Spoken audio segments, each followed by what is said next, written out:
em seus lares o programa Quarta Dimensão na TV Vila Velha, canal 16. A TV que a nossa gente vê. O campeão precisa de tempo para superar limites. Corredor aposta na crescente resistência dos artelhos que lhes proporcionam almejada superação de distâncias. Futebolista ambicioso não esquece os valiosos pés que garantem gols, prestígio, fama e dinheiro. Nadador que se preza exercita os pulmões para aperfeiçoar mergulhos artísticos e garantir o pódio.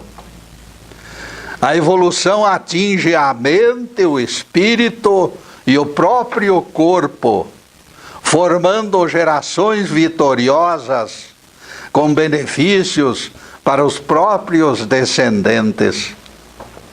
Calendário e esforços individuais realizam milagres. Ninguém exagere, todavia, na expectativa de resultados. Quanto mais recente ocorrer a criação do espírito, menor sua autonomia no tempo e no espaço. No cotidiano das nossas experiências, encontramos exemplos. Alunos de escolas primárias não saltam para universidades. Da mesma forma, mesmo impecáveis pela criação recente, ninguém chegará ao paraíso inocente, simplório e pouco instruído. O espírito recentemente criado por Deus, embora a aparência bondosa, está longe da verdade libertadora que alcançará pelo aprendizado da vida. O tema de hoje será: Calendário explica acessos ao pódio.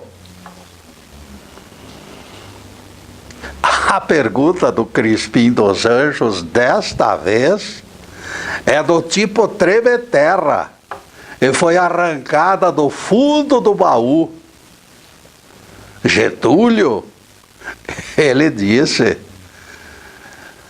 chamando minha atenção com acenos frenéticos: você vive repetindo que ninguém subiu ao céu? Eu confirmei no Evangelho e constatei que as palavras foram realmente pronunciadas pelo Mestre. João 3, versículo 13. Até aqui o terreno é plano e não há discordâncias, esclareceu o Crispim, mas de forma sistemática ele persiste batendo na mesma tecla. De tal maneira me convenci que não existe terráqueo no sétimo céu, Getúlio, que levei o assunto para debater na igreja que frequento. Saiba que fui aplaudido e alguns confrades me acompanharam na aceitação dos termos. Parabéns, Crispim, eu disse, tentando colocar paradeiro na sua obsessiva dissertação. Nada que eu fizesse, todavia, paralisava torrente impetuosa de alguém que assumira a cátedra de orientador dos terráqueos. Eu apontei a figura de João Batista, disse Crispim, e repeti que Jesus o considerou o maior nascido de mulher. A despeito da sua grandeza, reconhecida pelo próprio Nazareno, acrescentei que João Batista não vivia no paraíso. Getúlio do céu! Bradou o Crispim, Quando proferi tais palavras, o atrito cresceu de tal forma que eu fiquei assustado.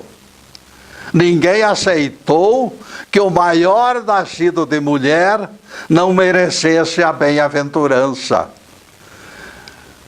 Getúlio, exclamou o Crispim com dobrada autoestima, abri o Evangelho e ganhei o debate, usando frase de Jesus que você me apontou dias atrás.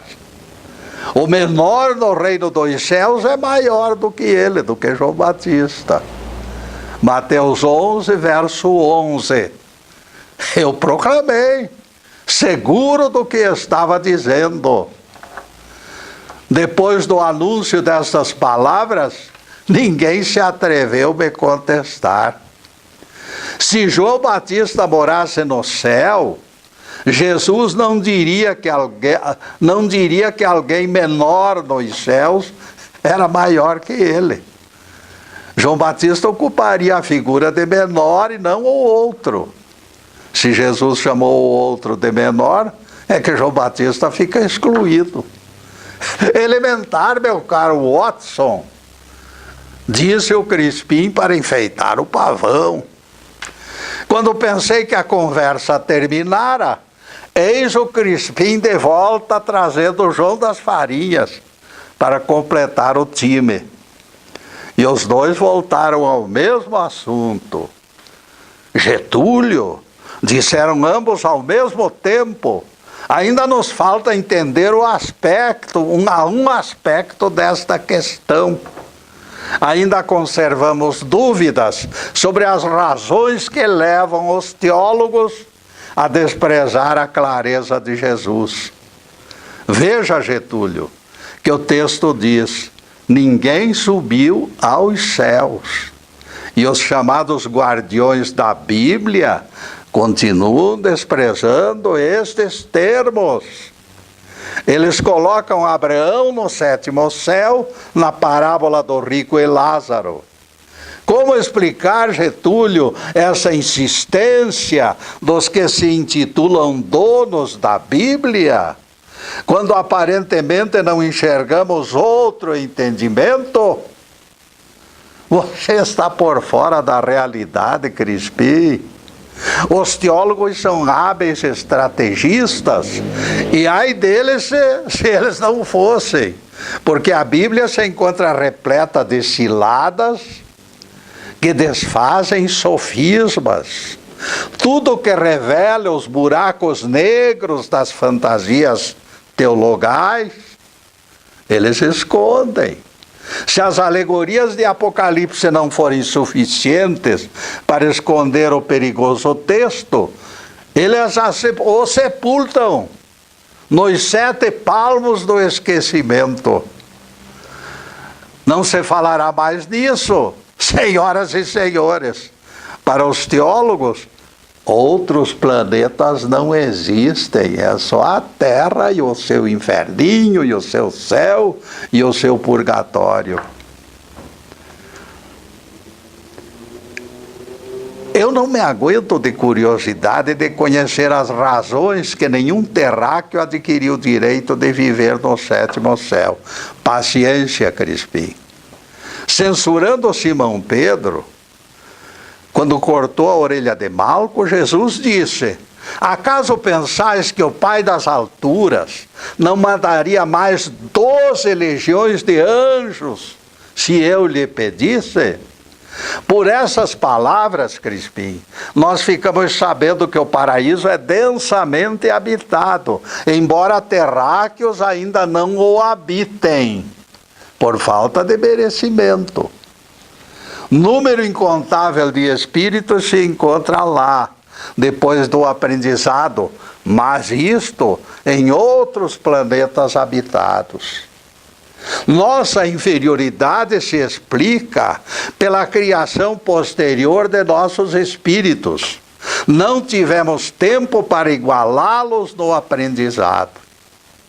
Pelas palavras de Jesus, João Batista, apesar de maior entre os humanos, era mais mínimo do que o mínimo no 7º céu, Por aí você pode entender. Anjos são criaturas como nós que viveram experiências mais ou menos idênticas em todos os planetas habitados. Eles venceram etapas e também nós chegaremos lá pela perseverança das nossas lutas e pela proteção divina também. O calendário abre portas, Crispim. O nó que perturba as teologias é a multiplicidade de mundos habitados. As muitas moradas da casa do Pai são perenes fornecedoras de anjos.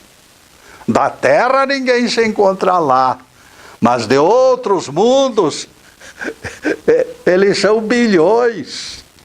Nas esferas teologais, esta visão do universo globalizado cria pânico.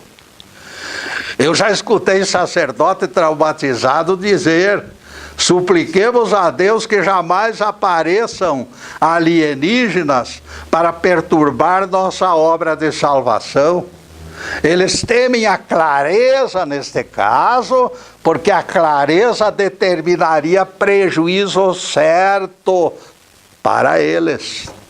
Agora entendi proclama o Crispim alegremente. É justificável que o pânico tome conta dos catedráticos. E neste Catedráticos, meus caros, nós vamos fazer a primeira interrupção no programa para os comerciais do canal, mas é um instantinho só. Daqui a pouco estaremos de volta. Obrigado.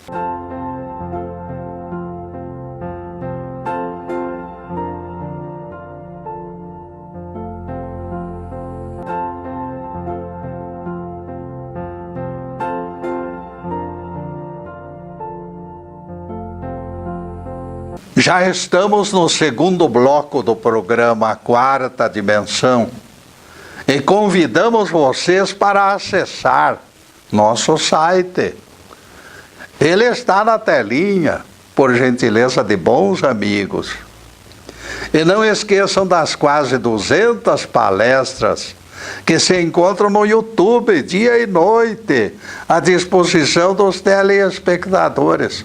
Você acorda pela manhã, lá de madrugada, fica insone, e de repente pode ligar lá os aparelhos e assistir uma das nossas palestras em qualquer horário. O único clique trará uma das nossas dissertações esclarecedoras. As páginas de Getúlio no YouTube, constantes do site, estão linkadas em lista de palestras. Escolha dentre elas a tua preferida e toque para frente. Nesta altura nós pedimos atenção para aviso importante. O canal está sendo transmitido ao vivo, facebook.com/TV Vila Velha. Agradecemos a audiência de vocês. Este programa é gravado nos estúdios Fernando Martins e todo o conteúdo, em algumas ocasiões, é transmitido ao vivo pelo Facebook Live TV PG. Também aqui estamos satisfeitos com os níveis de audiência. Parabéns ao amigo Fernando Martins pela preciosa colaboração e também ao Zube e ao Everton pela atenção nunca negada. E continuamos a análise do tema Calendário explica acesso ao pódio.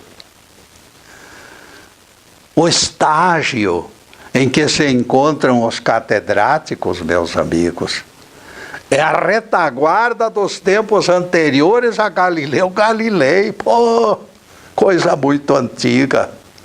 Pior que isto. Naquele tempo o pleito atingia tão somente o aspecto físico. Agora, a centralidade avança para o lado espiritual. O desvario cresceu. Os sacerdotes do nosso pequenino mundo, grãozinho de areia, Escolhem santos e elegem almas para torrar das fogueiras satânicas. A falta de entendimento é tamanha que os adversários da reencarnação consideram esgotado o ciclo de salvação do pecador. No instante da morte, o sujeito morreu, acabou, não pode mais progredir, não pode mais receber as benesses divinas como Filho de Deus. Eles dizem tais coisas de Bíblias na mão, assim, de cara limpa, sem a menor vergonha ou pudor. Eu pergunto a esses pregadores algebados, vocês já leram a descrição de Pedro, dizendo que Jesus foi pregar evangelho para espíritos encarcerados dos tempos de Noé? O Crispim, afogueado de impaciência, me arrancou a Bíblia das mãos e leu o trecho com rápidas palavras. Então Jesus foi pregar aos espíritos que se encontravam encarcerados desde os dias de Noé, quando ele construiu a arca. 1 Pedro 3, versículos 19 e 20. E isso se encontra na mesma linha de vocês, na mesma Bíblia de vocês, nas mesmas escrituras. Embora os saduceus prefiram a opinião de Salomão, de que a morte é o fim da linha. Imagine se Salomão pode ombrear com Jesus e o Evangelho. Os materialistas se entendem, porém, eles querem que seja assim. Se não restasse oportunidade de salvação para aqueles pecadores que morreram milênios atrás, lá no dilúvio, vocês acham que Jesus os procuraria? Se os guardiões da Bíblia dizem que a morte interrompe chance de salvação, por que Jesus perderia seu precioso tempo? Tomem tento, senhores, ilusionistas, enganadores. Entre Simão Pedro com suas imperfeições, todas elas, e este Salomão, atormentado por 1000 mulheres, eu prefiro crer no velho Simão Barjonas. Longe de mim as neuroses desse Salomão, cujas frustrações o constrangeram a pregar morte definitiva. Ele queria morrer pelo peso do opróbrio que ele mesmo construíra em sua vida. E o seu decreto objetiva carregar todos para a escuridão dos sepulcros. Ele queria mesmo o fim até do espírito, não queria mais nada com a vida. Por esta promiscuidade, aquele ancião terminou o trapo humano e vocês acham certo admitirmos suas conclusões doentias, contrariando o próprio Evangelho? Longe de mim essas ideias de Jerico. Sim, Getúlio, diz alguém, ainda não convencido, você não poderá negar, no entanto, que este texto se encontra na Bíblia. Também se encontra na Bíblia, caríssimo, a viagem que Jesus fez antes de ressuscitar seu corpo, quando foi pregar evangelho a diluviando os mortos. Jesus estava morto e o corpo dele não fora ressuscitado ainda, e no entanto Jesus foi pregar evangelho a ele, àqueles indivíduos que haviam morrido há milhares de anos atrás. Os alvos da pregação do Mestre haviam desencarnado há séculos e o corpo deles já desaparecera no pó. Só viviam os espíritos, porque estes são eternos. É inexplicável que o Evangelho seja trocado pelo texto de Salomão, desequilibrado, adorador de ídolos. Se não existissem espíritos, como Jesus teria transmitido a eles o Evangelho da salvação? Será que o fôlego adquiriu imagem humana, meus amigos? Assim como Jesus se encontrou com eles espiritualmente, também eles ouviram a mensagem com os seus ouvidos espirituais, porque o espírito é a essência do nosso próprio corpo. O espírito é alguma coisa que tem vida, é alguma coisa que mostra a vida, é alguma coisa que não engana ninguém. Assim como Jesus se encontrou com eles espiritualmente, também eles ouviram a mensagem com os seus ouvidos espirituais. No fim das contas, isto nos alegrou, porque nos possibilitou derrubar do cavalo os saduceus modernos que não acreditam em espíritos. Saiam desta, meus amigos! Em espírito, Jesus foi e pregou para desmoralizar ideias falsas.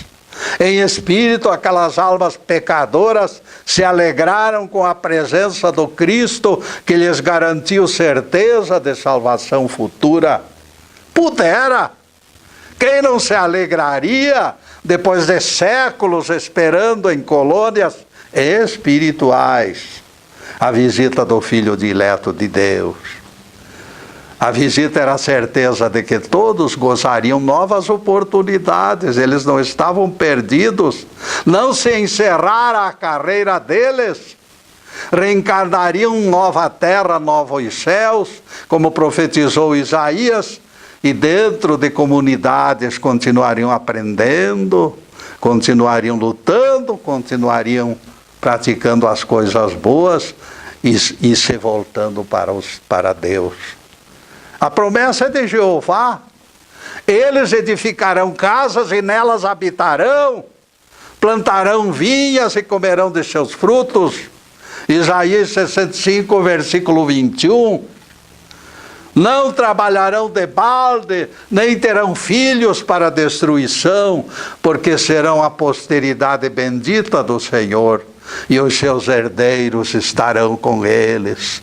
Palavras de Jeová em Isaías 65, verso 23. No chão abençoado do planeta Terra, os contemporâneos de Noé reencarnariam para, em corpo físico, continuar lutando.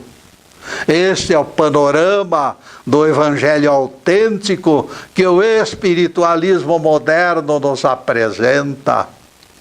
Vale confrontarmos tais belezas de experiências místicas com as degradantes visões da mente doentia de Salomão.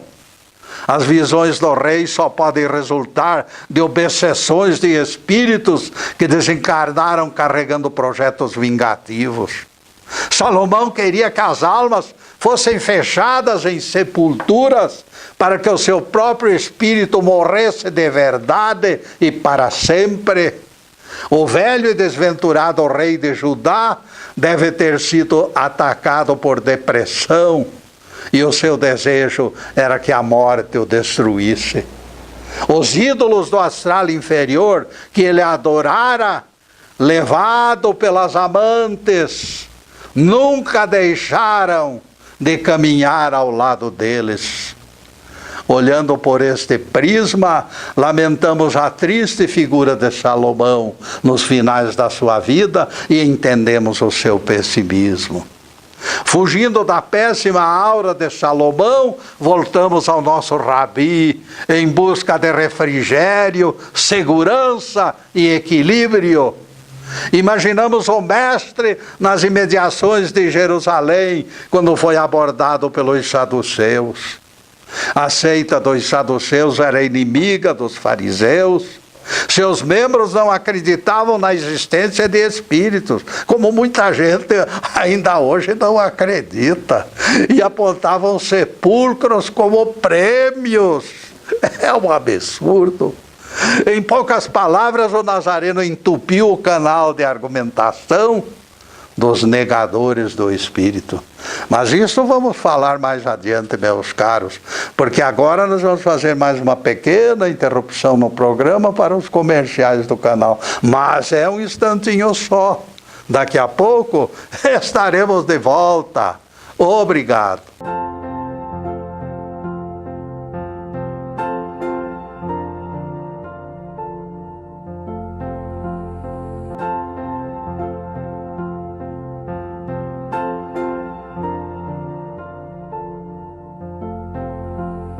Estamos retornando com o programa Quarta Dimensão, terceiro bloco. Alguém me disse: Getúlio, você vive apontando milhões de anos para que alguém alcance o Nirvana. Você não acha exagerada essa distância no calendário, Getúlio?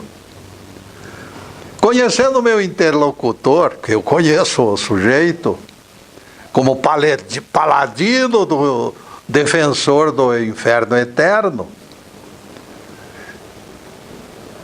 eu lhe disse, como resposta, meu amigo, eu prefiro comparar a doutrina que eu prego e a sua. A doutrina da evolução nunca foi fácil nem rápida. No entanto, a sua teoria vai além. Eu falo milhões de anos, é verdade. Mas é de vida útil e proveitosa. Gente convivendo e se amando, e trocando experiências e crescendo espiritualmente. Vocês apontam eternidade sem acréscimo da menor esperança. Dentro dos meus milhões de anos, as almas aprendem, amigo. Dentro da eternidade de vocês, os espíritos agonizam o fogo eterno da vingança divina. E não existe aprendizado nenhum. Sofrimento sem fim é o propósito desta teologia impregnada de crueldade e sadismo também. Se admitíssemos pela imaginação duas divindades e dois desfechos diferentes, depois dos meus milhões de anos, meu grupo teria produzido santos, porque eles teriam tempo, espaço ilimitado no calendário.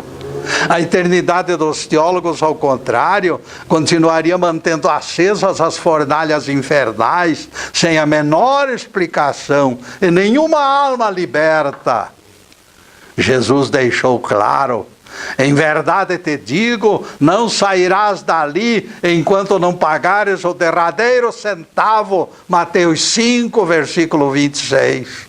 Sempre há um final do sofrimento e uma entrada na beatitude e na graça de Deus. E depois desse pinguinho de doutrina, a continuação do tema: calendário explica acesso ao pódio. Jesus foi enérgico no desmonte da falsa interpretação, dizendo: quanto à ressurreição dos mortos, não tendes lido o que Deus vos declarou? Eu sou o Deus de Abraão, de Isaque e de Jacó.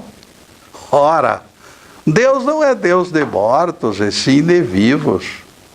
Mateus 22, versículos 31 a 33. Até criança entende o desabafo do Nazareno. Alguém fechado em túmulo, sem ver o sol durante séculos e séculos, é algo fossilizado, sem sombra de consciência. Essa criatura está morta mesmo. Jesus, porém, afirma: ele vive no Espírito. E Jesus é maior do que Salomão, veja só. Não tem nem paralelo entre Jesus e Salomão. Memorizem que Jeová disse: eu sou o Deus de Abraão, de Isaque e de Jacó. Êxodo 6, versículo 3. E Jesus retruca: Deus não é Deus de mortos.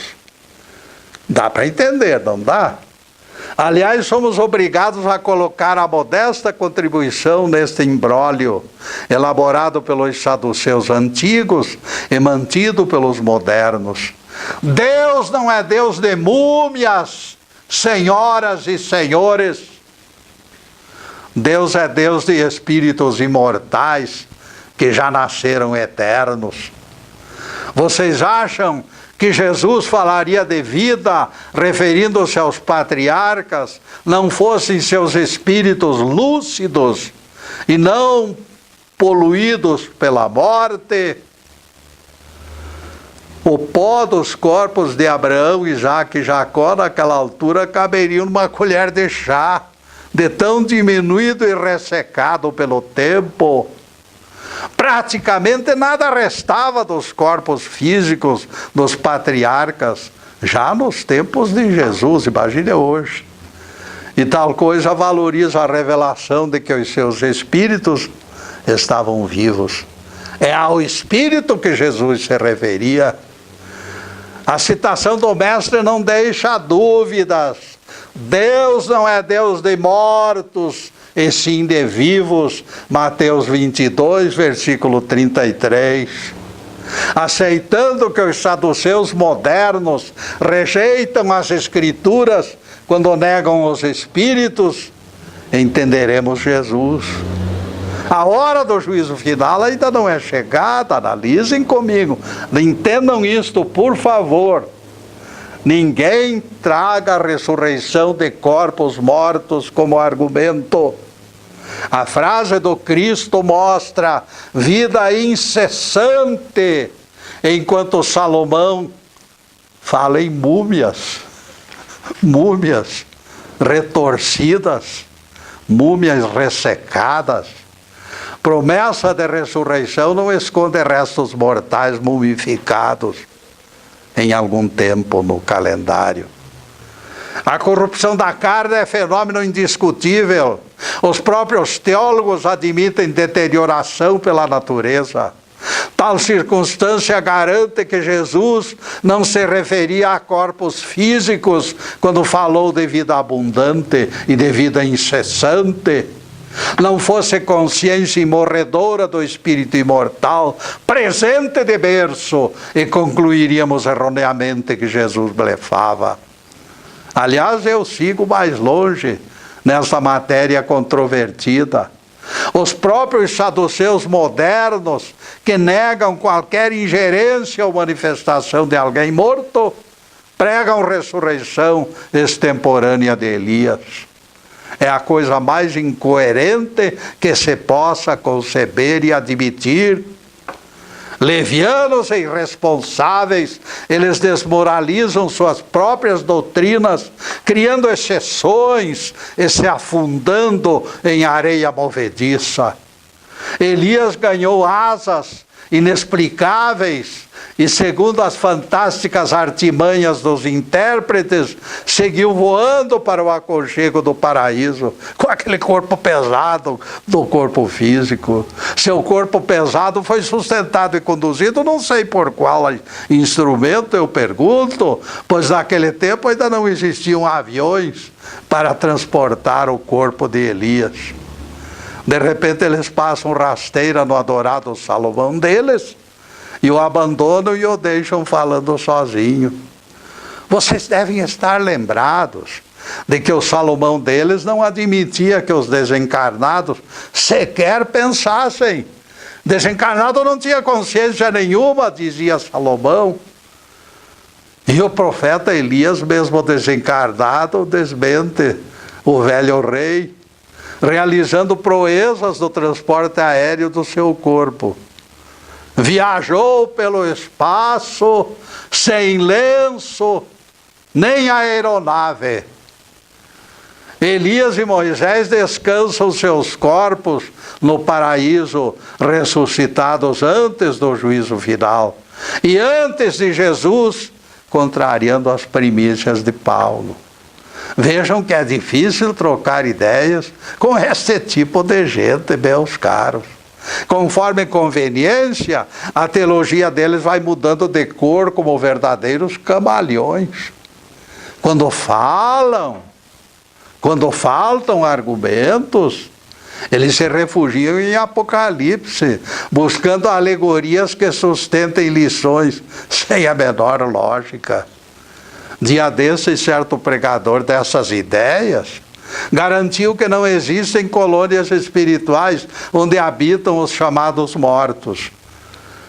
Como defensor dessa ideia bíblica, já disse o que sentia na época, mas agora renovo meus argumentos. Tem certas coisas que têm que ser repetidas. Vale que respondamos ao dito cujo, para que almas simples não se percam neste oceano de inverdades.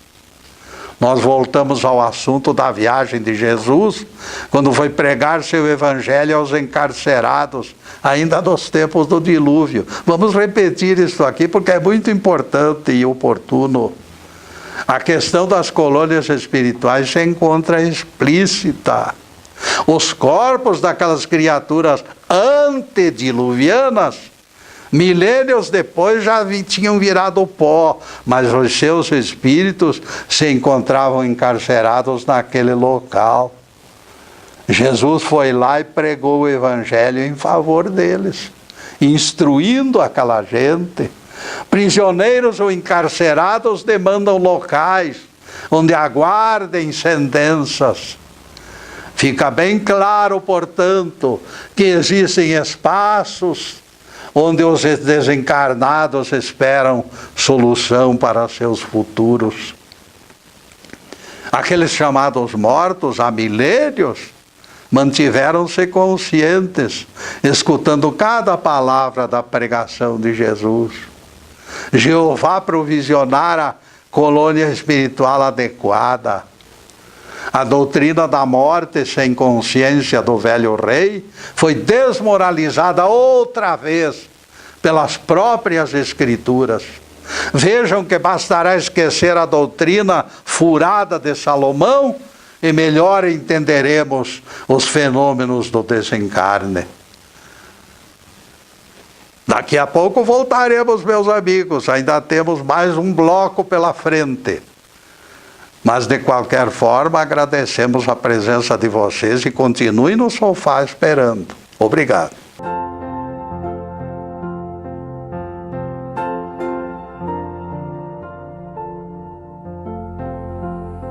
Já atingimos o último bloco do programa Quarta Dimensão. O tempo passou rápido como cavalo de raça. E coloque na agenda. Sexta-feira é nosso dia de encontro. A partir das 15h30, das sextas-feiras, sempre estaremos aqui, ao vivo e a cores. Na próxima sexta-feira, focalizaremos outro assunto ligado à Bíblia e aos Evangelhos. Em seguida, os últimos questionamentos sobre o assunto de hoje. Calendário explica. Acesso ao pódio.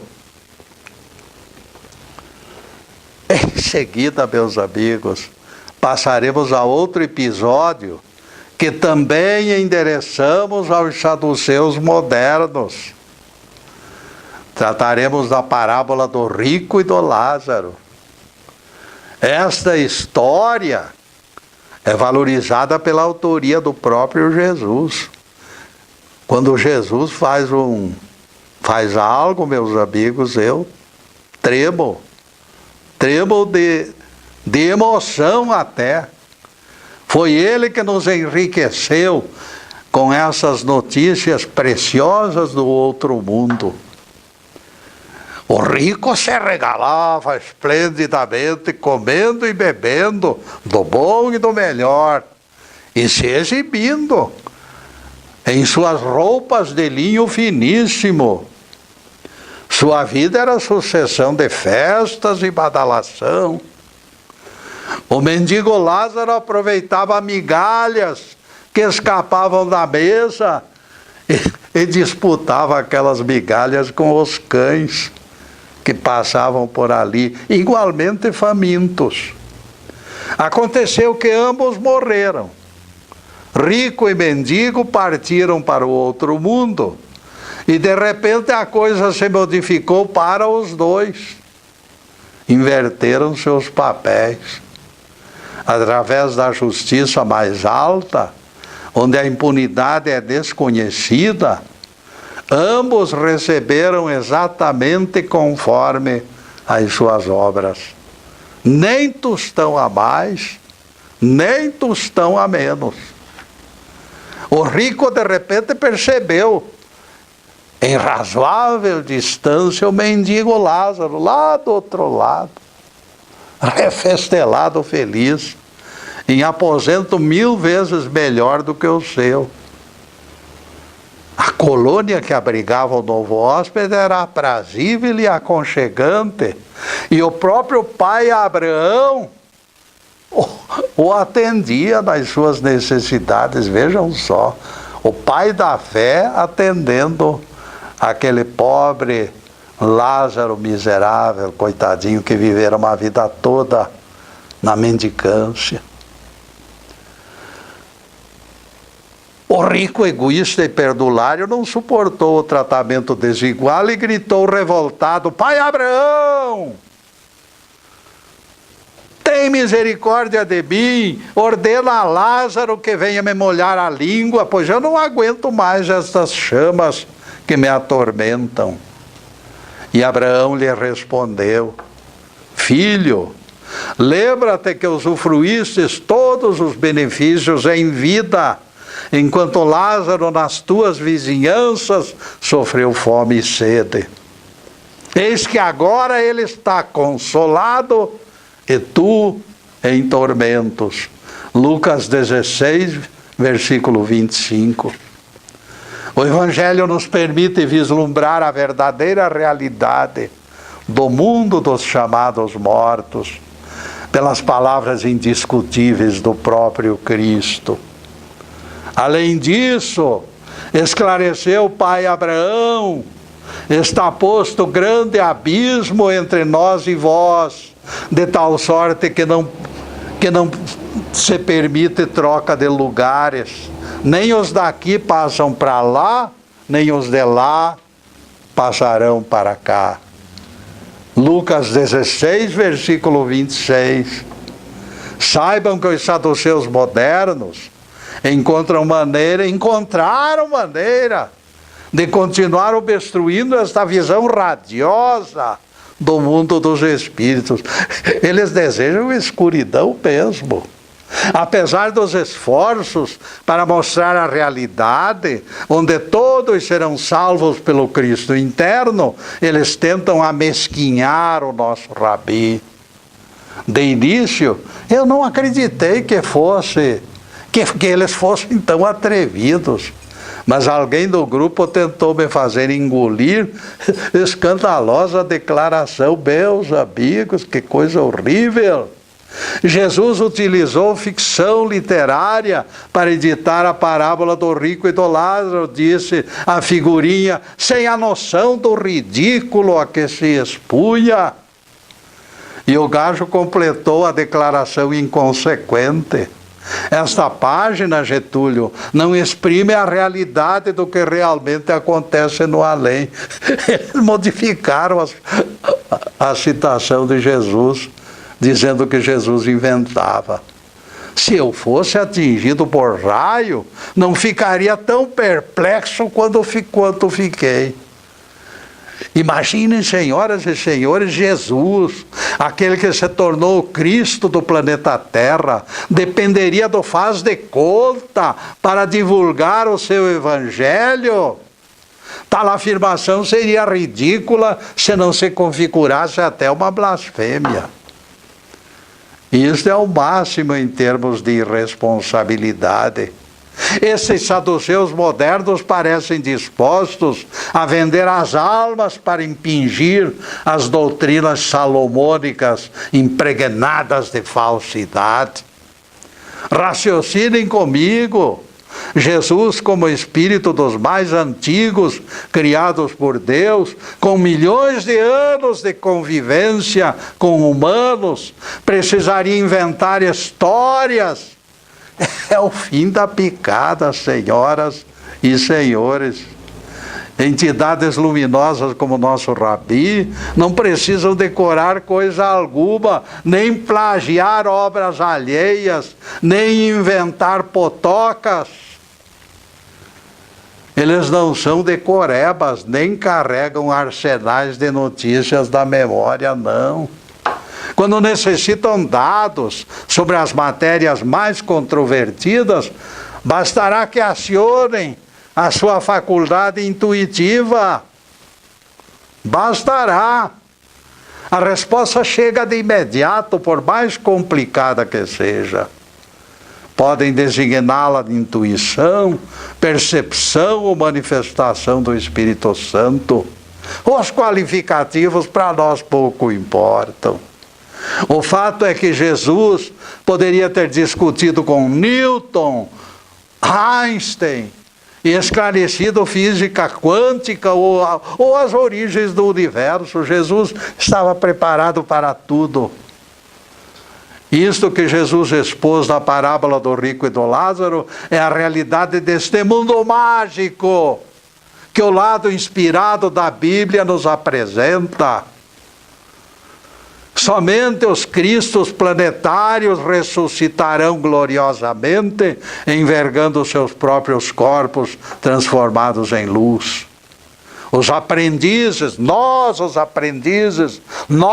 ignorantes, nós os pecadores, aguardaremos em colônias espirituais, se desligando definitivamente dos nossos escafandros de carne. Para os bons, a passagem será sonho maravilhoso, como aconteceu com o Lázaro. Vocês me ouviram bem. Para os maus, a passagem será o pesadelo de tormentos, na exata dimensão do rico descrito pelo Mestre. A maldade do ímpio será sobre ele, a justiça do justo acompanhará o justo pelos séculos dos séculos. No livro da vida estarão registradas todas as nossas obras, boas e más. Ninguém perderá seu galardão pelo simples copo de água fria que entregar ao peregrino cansado. Louvado seja Deus! Que o Senhor nos abençoe e nos guarde. Que o Senhor faça resplandecer o seu rosto sobre nós e tenha misericórdia de nós. Que o Senhor sobre nós levante o seu rosto e nos dê a paz. E para vocês, meus amigos, além dessa câmera, o nosso muito obrigado.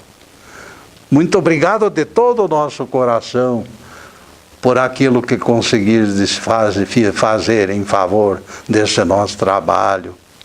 Em termos de divulgação, porque de ajuda nós não precisamos.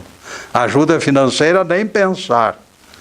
E pedimos a Deus que desça as suas bênçãos, seu carinho, sua presença maravilhosa, principalmente sobre aqueles que estão em leitos de enfermidade.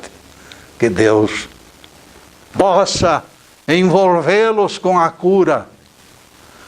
Que Jesus, o nosso Mestre querido, leve o amor, para que o amor floresça nos corações. Muito obrigado, meu Deus. Muito obrigado, Jesus. De todo o coração, nós vos agradecemos. Obrigado.